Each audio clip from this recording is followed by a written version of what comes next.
Macau yang mempunyai campuran budaya Portugis dan Cina dikenali sebagai Monte Carlo of the Orient dan Las Vegas of the East disebabkan banyaknya kasino di bandar tersebut. Tambahan lagi, Macau adalah satu-satunya wilayah di China yang membolehkan aktiviti perjudian dijalankan secara sah. Aktiviti perjudian di Macau menjana pendapatan terbesar di dunia dan diikuti dengan pelancongan berasaskan aktiviti perjudian. Macau dipenuhi dengan hotel mewah, menawarkan pelbagai jenis makanan dan mempunyai tempat bersejarah membuatkan ianya tumpuan pelancong. Walaupun negara ini hanya bersaiz kecil, jumlah kedatangan pelancong ke sini amat mengagumkan. Jadi, video kali ini kita akan melihat bagaimana Macau boleh menjadi negara yang sangat kaya. Teruskan menonton. Sejarah Macau. Macau terletak di bahagian penjuru selatan barat China dan bertentangan dengan Hong Kong. Macau dahulunya adalah perkampungan nelayan dan hanya mempunyai sedikit populasi sebelum kedatangan Portugis pada kurun ke-16. Pada tahun 1557, Portugal mendapat kebenaran China untuk menubuhkan pusat dagangan di Macau.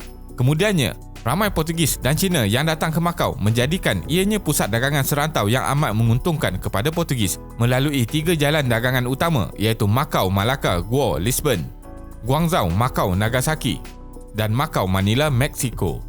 Akan tetapi, zaman kejatuhan Portugis pada kurun ke-17 dan ke-18, jalan dagangan utama mula digugat oleh kuasa Belanda dan British. China menyerahkan Hong Kong kepada British pada tahun 1842 dan kedudukan Macau sebagai pusat dagangan terus jatuh kerana kapal-kapal besar mula beralih ke pelaburan Victoria di Hong Kong.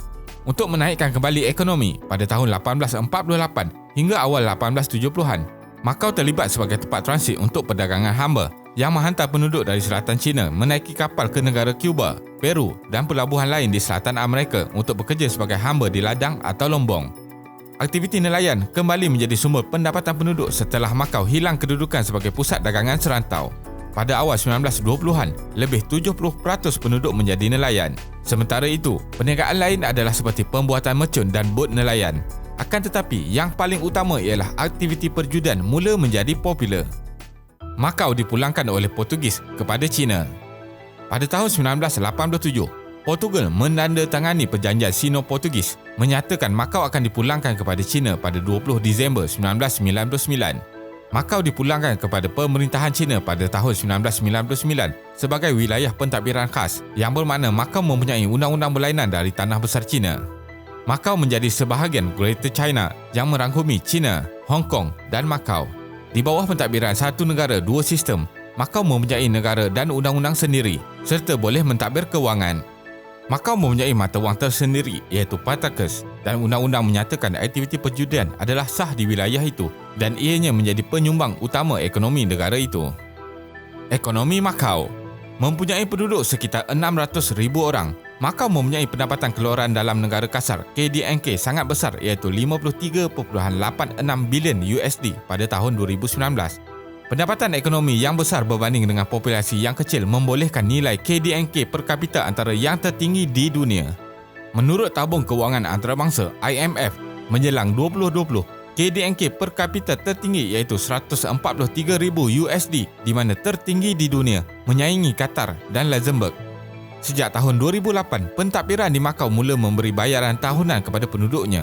Pada tahun 2018, sebanyak 1,245 US$ diberikan yang merupakan jumlah terbanyak. Pemberian wang di bawah skim ini mula dilancarkan pada waktu krisis kewangan adalah bertujuan untuk berkongsi hasil pembangunan ekonomi bersama rakyat. Ekonomi Macau juga bersifat terbuka sejak diberikan kembali kepada China pada tahun 1999. Disebabkan Macau mempunyai keluasan tanah yang kecil dan kurang sumber asli, ia banyak bergantung kepada tanah besar China untuk bekalan makanan, air bersih dan tenaga. Jepun dan Hong Kong juga menjadi pembekal bahan mentah dan barangan yang utama. Namun terdapat beberapa faktor yang menghalang pembangunan ekonomi yang lebih maju dan kebebasan ekonomi sebenar seperti kepincangan dalam mengawal rasuah yang memburukkan integriti kerajaan, kekurangan fleksibiliti dalam pasaran pekerjaan dan tiada pembaharuan dalam kualiti pentadbiran kerajaan. Macau dan aktiviti perjudian. Disebabkan aktiviti perjudian diharamkan di tanah besar China, wilayah Macau membuka peluang luas kepada rakyat China untuk datang dan berjudi dengan sah. Perjudian di Macau dibenarkan undang-undang buat pertama kalinya pada kurun ke-19 untuk membantu menjana pendapatan kerajaan. Pada permulaan, monopoli untuk syarikat kasino pertama diberikan kepada syarikat Taizing pada 1937. Namun syarikat ini dilihat sangat konservatif dan tidak mampu meningkatkan ekonomi dengan hasil perjudian.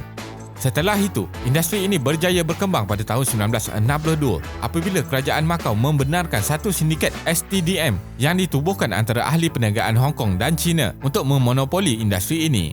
Badan ini telah memperkenalkan aktiviti perjudian seakan barat dan juga memajukan sistem pengangkutan antara Macau dan Hong Kong. Telah berjaya membawa masuk jutaan orang yang datang untuk berjudi setiap tahun. Ini telah menjadikan Macau pusat perjudian global dan mengembangkan lagi ekonomi dengan sangat drastik. Macau memfokuskan kepada pelanggan yang kaya dan mewah seperti VIP yang datang berbelanja dan menyediakan bilik persendirian serta memberi keistimewaan tertentu kepada mereka. Pelanggan yang datang akan membelanjakan wang yang banyak di kasino. Terdapat juga promotor mencari pelanggan-pelanggan kaya ke kasino dan diberikan bayaran untuk tugas ini. Hasil tahunan dari aktiviti perjudian adalah melebihi 28 bilion US dolar setahun dan pada tahun 2019 bernilai sehingga 36.7 bilion US dolar.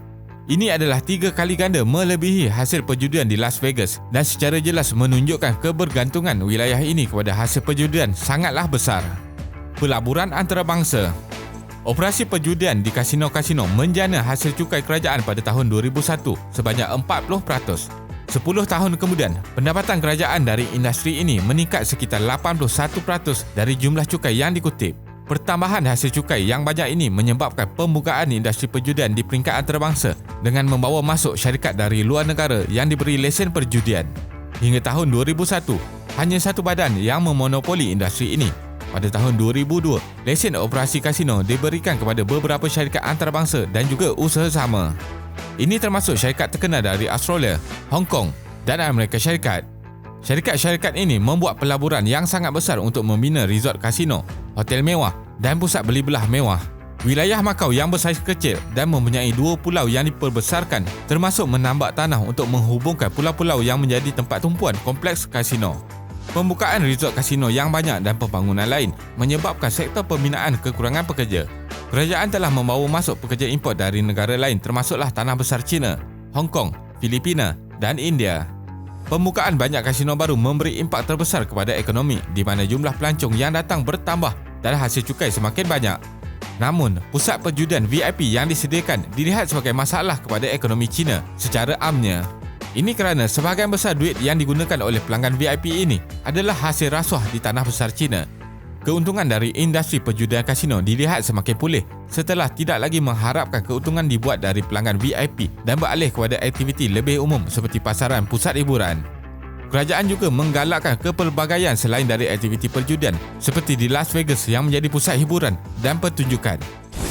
Kesimpulannya, berdasarkan laporan ramalan dari Tabung Kewangan Antarabangsa IMF pada April 2020, disebabkan pandemik COVID-19, pertumbuhan keluaran dalam negara kasar KDNK Macau akan merosot 29.6%. Pentadbiran Macau perlu meneliti dan membuat penambahbaikan bagi merangsang ekonomi bukan sahaja dari hasil perjudian. Populasi golongan pertengahan juga semakin bertambah. Ekonomi seharusnya dijana dari hasil yang stabil dan tetap bagi tahun ke hadapan. Yang pasti, Macau adalah antara negara ekonominya membangun disebabkan oleh faktor industri perjudian. Terima kasih kerana menonton dan jangan lupa subscribe. Jumpa lagi.